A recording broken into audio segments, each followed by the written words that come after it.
பட்டிக்காட்டில் தொடங்கி பட்டணம் வரைக்கும், பாமரர்ல ஆரம்பிச்சு மேல்தட்டுக்குடி வரைக்கும் எல்லா இடங்களிலுமே ஒரு அமைதியான இசை புரட்சி நடந்துட்டு இருக்கு. அந்த அமைதியான இசை புரட்சிக்கு காரணம் ஏஆர் ரகுமான். இந்த ஏஆர் ரகுமான் ஒரு தமிழர் அப்படிங்கிறதுல நம்ம பெருமை அடைகிற அதே நேரத்தில் அவர் ஒரு இளைஞர் அப்படிங்கிறதும் ஒரு முக்கியமான விஷயம். அந்த இளைஞரை இன்னைக்கு நாம சந்திக்க போறோம். சரி, சந்திக்க போறது யார்? நேரம் 6:45. இது இலங்கை ஒலிபரப்பு கூட்டுத்தாபன கொழும்பு சர்வதேச வானொலியின் வர்த்தக ஒலிபரப்பு. ஆமா, அவர் ஏற்கனவே உங்களுக்கு பரிச்சயமானவர் தான். தமிழ்ல வந்த முதல் சினிமாவில் ஆரம்பிச்சு இன்னைக்கு வந்திருக்க படம் வரைக்கும் அத்தனை படத்திலையும் வர பாடல்களை எல்லாமே எழுதினது யார், இசையமைச்சது யார், பாடினது யார், இப்படி ஒவ்வொரு தகவலையும் கம்ப்யூட்டரா தன்னோட மனசுல பதிச்சு வச்சுக்கிட்டு இருக்கிற இந்த நடமாடும் நூலகமான இலங்கை வானொலியின் உங்களோட அபிமான அறிவிப்பாளர் BH அப்துல் ஹமீத். இதோ இருவரும்.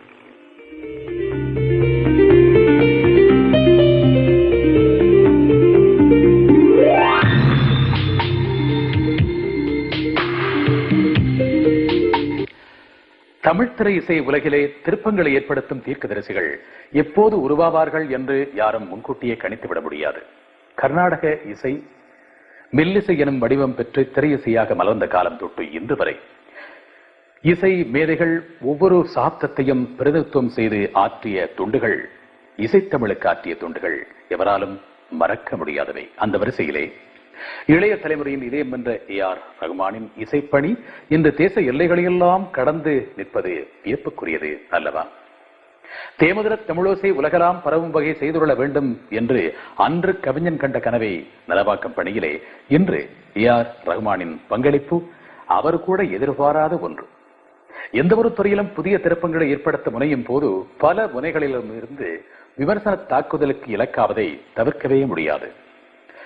அந்த வகையில் காழ்ப்புணர்ச்சி காரணமாக சிலர் அள்ளி வீசும் குற்றச்சாட்டுக்கள், அரைகுறை ஞானம் கொண்டவர்கள் எழுதும் ஆரோக்கியமற்ற விமர்சனங்கள், தம்மை அறிவுஜீவிகள் என்று தம்பட்டம் படித்துக் கொள்பவர்கள் தமக்கு சம்பந்தமில்லாத விஷயம் கூட ஜனரஞ்சக அந்தஸ்து பெறும்போது அதை பற்றி சொல்லும் அறிவைக்கட்டுத்தனமான அபிப்பிராயங்கள், இத்தனையையும் கடந்து ஏஆர் ரகுமானின் புகழ் இந்த சர்வதேச அளவில் பெருகி அவருடைய படைப்புகள் உலகளாவிய ரீதியில் வரவேற்பை பெறுகின்றன என்றால் அதுக்கு காரணம் என்ன என்று பலரால் விடை சொல்ல முடியாது. அதனால்தான் கலா அபிமானிகளின் பார்வையிலே ஏஆர் ரகுமான் ஒரு புதிராக தென்படுகின்றார். இந்த புதிர்களுக்கெல்லாம் விடை கிடைக்குமோ என்ற எதிர்பார்ப்பிலே என்று உங்கள் அபிமானத்துக்குரிய இசையமைப்பாளர் ஏஆர் ரகுமானை சந்திக்கின்றோம். வணக்கம் ரகுமான். இந்த திருப்பம் உங்களுடைய வாழ்க்கையை பொறுத்தவரையில் நீங்கள் எதிர்பார்த்த ஒன்றா? ஒரு சின்ன கொஸ்டின் கேட்டீங்க, அதுக்கு பெரிய ஆன்சர் தர போறேன். சொல்லுங்க. மனிதன் ஆசைப்படுறதுலாம் இறைவன் தருவதில்லை உடனே. அதனால இப்போ யாராவது உங்க எதிர்காலத்தை பத்தி நீங்க என்ன யோசிக்கிறீங்க அப்படின்னு கேட்டா என் எதிர்காலம் இறைவனிடம் இருக்குதுன்னு சொல்றேன். அதே மாதிரிதான் அந்த சமயத்துல நான் சினிமா வேர்ல்ட்ல கீபோர்ட் பிளேயர் அண்ட் கிட்டத்தட்ட 15 வருஷம் சின்ன வயசுல வாசிச்சுட்டு இருக்கேன். அதனால ஒரு சினிமா மேலே ஒரு விரக்தி வந்துச்சு. என்ன டெய்லி அதே தான் வாசிச்சுட்டு இருக்கோம், காலையிலலாம் டங்கு டக்கா சாயந்தரம் வேணா அதே மாதிரி. இதை விட்டுட்டு போனோம், என்ன எதுக்கு நம்ம ஒரு லைஃப் லீட் பண்றோன்றது புரியல எனக்கு. அந்த டைம்ல அதிகம் ஒரு ரிலீஜியஸ் கடவுள் பக்தி தாசை ஆயிடுச்சு. அதனால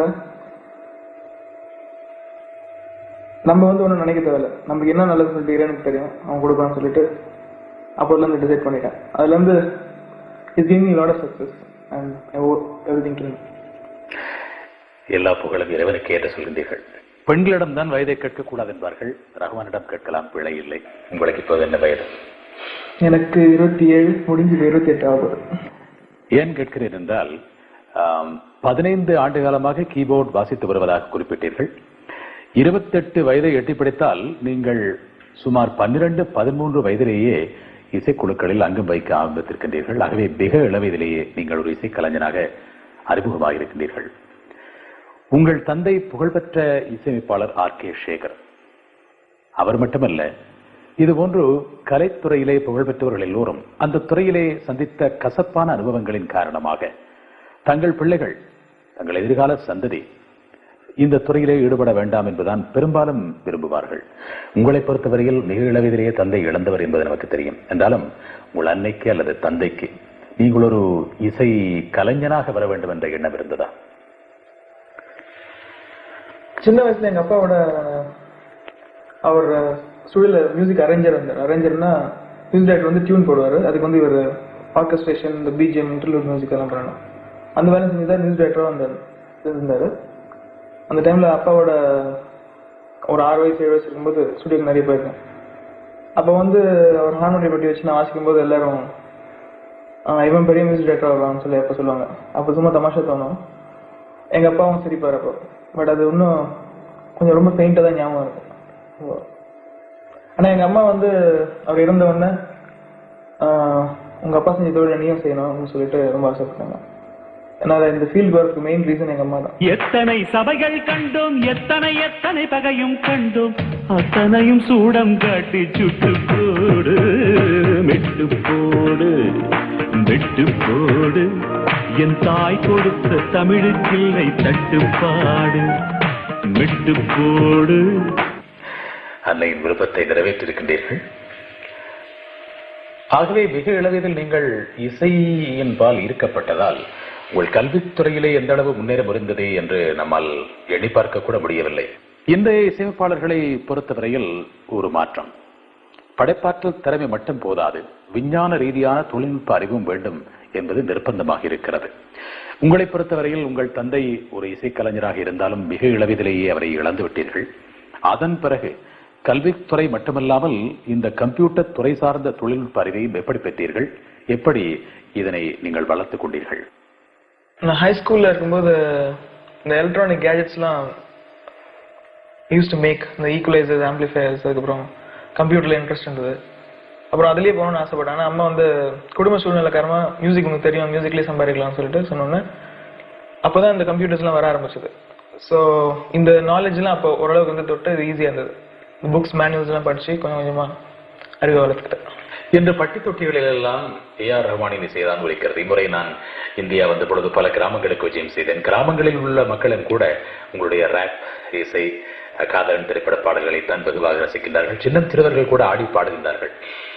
இந்த ரசனை வளர்வதற்கு உங்கள் திறமை மட்டும்தான் காரணமா, அல்லது இப்பொழுதெல்லாம் செய்மதி சேட்டலைட் யுகத்திலே வாழ்ந்து கொண்டிருக்கிறோம், அதன் மூலமாக வெளிநாட்டு நிகழ்ச்சிகளை எல்லாம், அந்த இசைப்பாணிகளை எல்லாம் கேட்கும் வாய்ப்பு அவர்களுக்கு இருக்கிறது, அந்த கலாச்சார கலப்பு தான் முக்கிய காரணம் என்று நீங்கள் நினைக்கின்றீர்களா?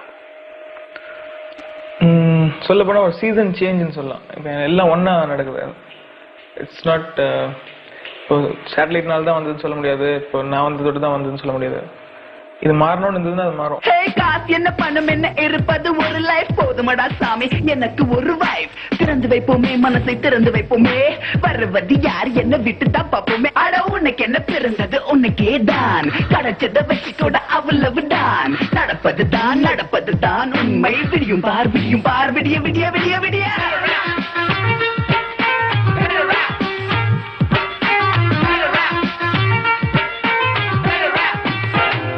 இந்த பேட்டர் ஆப்ல அந்த கான்செப்ட் சொன்ன அந்த டைரக்டருக்கும் பாதி பங்கு இருக்கு. ஏன்னா அவரு ஸ்ட்ரெயின் பண்ணி அந்த கான்செப்ட் பண்ணி அதை பிக்சரைசேஷன் பண்ணதுக்கு அவருக்கும் செய்யும். இந்த கேள்வியை கொஞ்சம் மாற்றி கேட்கலாம் என்று நினைக்கின்றேன். அங்கிருந்து இங்கு வந்திருக்கிறது, இங்கிருந்து அங்கு போகுமா? அதாவது நம் நாட்டு பாரம்பரிய இசை வடிவங்கள் அல்லது கிராமிய இசை வடிவங்கள் எல்லாம் மேல நாட்டவர்கள் ரசிக்கக்கூடிய ஒரு காலம் வரும் என்று நீங்கள் நினைக்கின்றீர்களா? இப்பொழுது மேலை நாட்டு இசை ஞானிகள்னு சொல்ற மியூசிக் லவர்ஸ் இருக்காங்க. அவங்க எல்லாம் இப்பவே கிளாசிக்கல் மியூசிக்லாம் கான்சர்ட்ஸ்லாம் எல்லாம் போயிட்டு வராங்க, நம்ம கிளாசிக்கல் மியூசிஷியன்ஸ். ஆனா அங்கேயும் ஒரு மாஸ் அப்பீல் ஆடியன்ஸ் ஒன்று இருக்கு.